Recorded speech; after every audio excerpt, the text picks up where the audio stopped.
मुख्यमंत्री म्हणजे गँग लीडर झालेत। निवडणुकीत आकडा नाही पण भाजप वाकडा गेलाय, त्याला सरळ करायचंय अशी घणाघाती टीका केली आहे युवा सेना प्रमुख आदित्य ठाकरेंनी। पंतप्रधान आणि मुख्यमंत्री प्रचारामध्ये गुंतलेत, त्यांनी कधीतरी काम करावं अशी शेलकी टीकाही त्यांनी केली आहे। मुंबई महापालिका निवडणुकीच्या प्रचारासाठी आदित्य ठाकरेंनी रोड शो केला, त्यावेळी त्यांनी भाजपने केलेल्या सर्व टीकांना प्रत्युत्तर दिले। दरम्यान आदित्य ठाकरे यांच्याशी बातचीत केली आपले प्रतिनिधी राजू सोनावणे यांनी।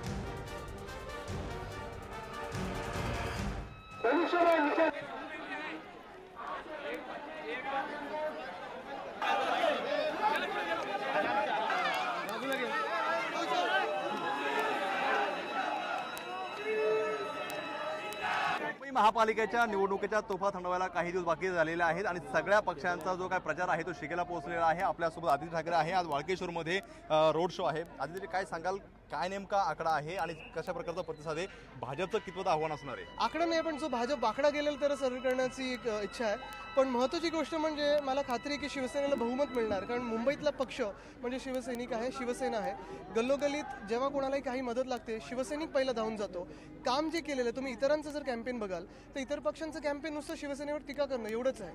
शिवसेनेचे जे कॅम्पेन आहे, जे आम्ही कामं करून दाखवलेत आणि पुन्हा पुन्हा करून दाखवलेत त्याच्यावर आहे आणि मला वाटतं ह्याच आधारावर आम्ही निवडणूक लढतो आणि जिंकणार। मात्र आदित्य, एवढं पहिल्यांदा पाहायला मिळतंय का मुख्यमंत्री असतील किंवा प्रवक्ते असतील भाजपचे जोरदार टीका करतात, दररोज वेगवेगळे घोटाळ्यांचे आरोप करतात, ह्या सगळ्या आरोपांकडे कसं बघताय तुम्ही? मला वाटतं ह्याच्यावर बोलण्याची गरज नाही आहे, कारण मुख्यमंत्री खरंच मुख्यमंत्री राहिलेत का की गँग लीडर झालेत? कारण तुम्ही बघताय जेवढे गुंड त्यांच्या पक्षात आलेले आहेत हे मुख्यमंत्री नाही तर गँग लीडर झालेले आहेत। मुख्यमंत्र्यांनी हेच म्हटलेलं आहे का सगळ्यात राज्यभरामध्ये सगळ्यात जास्त जर उमेदवार कोणी दिली असेल तर भाजपने शिवसेनेने दिलेली आहे आणि त्यामध्ये 65 हे गुंड आहेत यांना उमेदवारी दिलेली आहे। नक्कीच, जर तुम्ही लोकांसाठी ज्यांना आंदोलन करताना ज्या केसेस पडतात त्यांना तुम्ही गुंड बोलत असाल तर गुंड आहोतच, पण महत्त्वाची गोष्ट म्हणजे गुंड हे आमच्यातले जे गुंड आहेत ते लोकांसाठी अन्याय होतो लोकांवर त्याच्या विरोधात लढणारे आहेत, ते शिवसैनिक असतात, ते मावळे असतात। खरं ही जेव्हा परिभाषा त्यांना समजेल मला वाटतं ते खरंच भारतीय जनता पक्ष पुन्हा एकदा होईल।